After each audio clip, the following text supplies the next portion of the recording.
Right, different chords, different intervals, you know, so, you know, jazz explores the dissonance in sound, so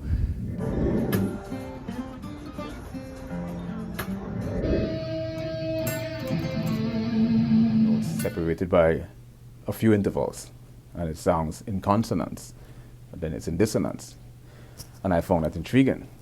Yeah.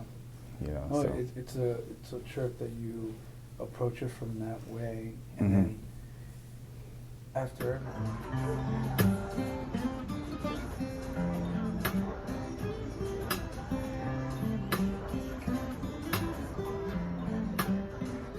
When you study quantum electrodynamics, the relationship between electrons and photons, what you see is something extraordinary. You see a lot of sociology. And also an interdisciplinary approach to